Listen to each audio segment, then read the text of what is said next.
Introduction.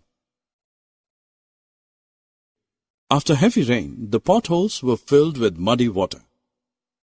Jack, a 12-year-old inquisitive boy, tried separating the mud from water. Let us see, did he succeed in his project of getting clean water? Objectives. At the end of this lesson, you will be able to describe the technique of sedimentation and decantation, describe the technique of filtration, describe the technique of evaporation and condensation, understand the dissolving property of water, differentiate between saturated and unsaturated solutions. Jack filled a beaker with muddy water and left it undisturbed for some time. After some time, he was surprised to see the beaker. Let us also look to find the reason for his surprise. The beaker had clear water. Mud, being heavy, had settled down at the bottom of the beaker, while the water formed the upper layer. This process of deposition of mud at the bottom of beaker is called sedimentation, and the layer of mud is called the sediment. Jack separated the upper layer of water from the mixture by gently pouring the clear water into another beaker without disturbing the sediment. This process of separation of a liquid from the sediment is called decantation. Similarly, there are other separation methods too. Let us discover them in this module.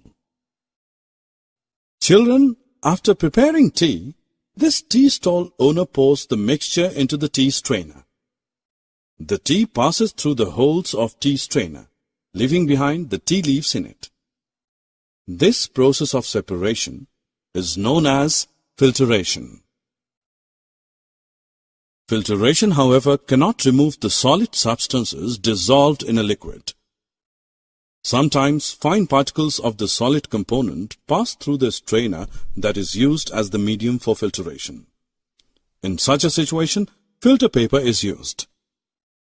A filter paper is a special paper which has millions of tiny holes in it. While the liquid can pass through these holes, the solid particles remain on the filter paper. The liquid which passes through the filter paper is called the filtrate.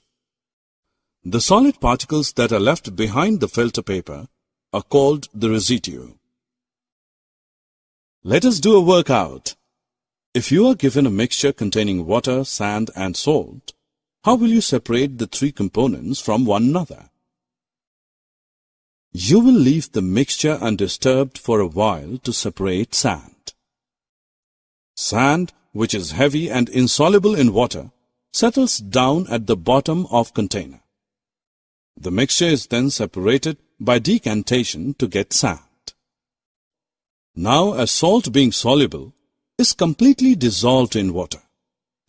This is done through evaporation and condensation. Let us look what we mean by these two terms.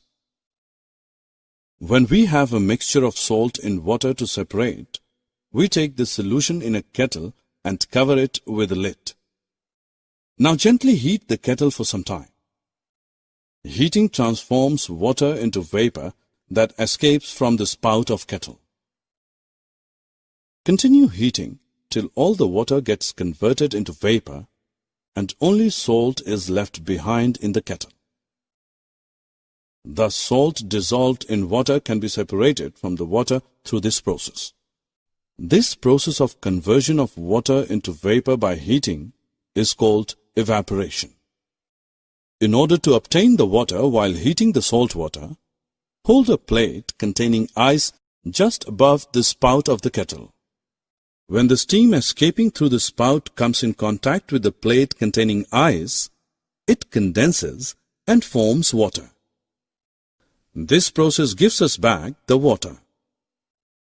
This process of conversion of water vapor into water is called condensation.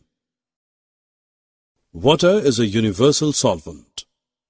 It dissolves many things. But there are certain items that do not dissolve in water. Collect sand, milk, lemon juice, and wax. Also take some sugar and salt.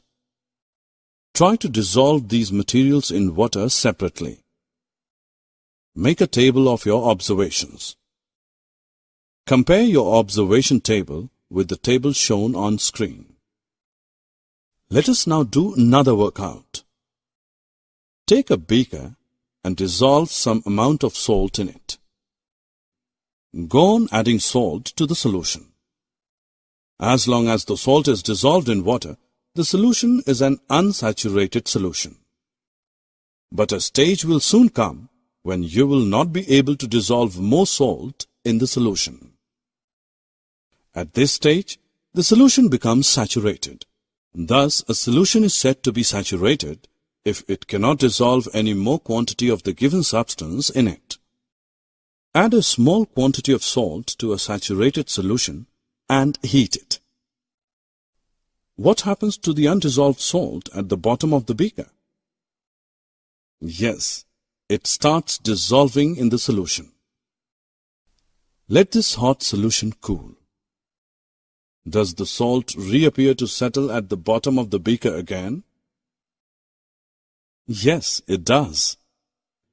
Students, this activity shows that you can dissolve a large quantity of salt in water by heating. Summary. Let us summarize what we have learned. Sedimentation is the process by which the insoluble heavy particles in a liquid are allowed to settle down.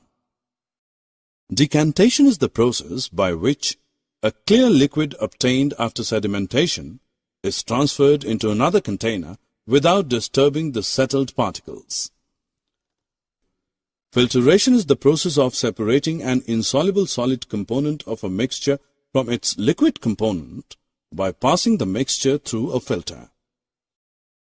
The process of conversion of water into vapor by heating is called evaporation. The process of conversion of water vapor into water is called condensation. A solution which can dissolve more quantity of a given substance in it is called an unsaturated solution, whereas a solution which cannot do so is said to be saturated.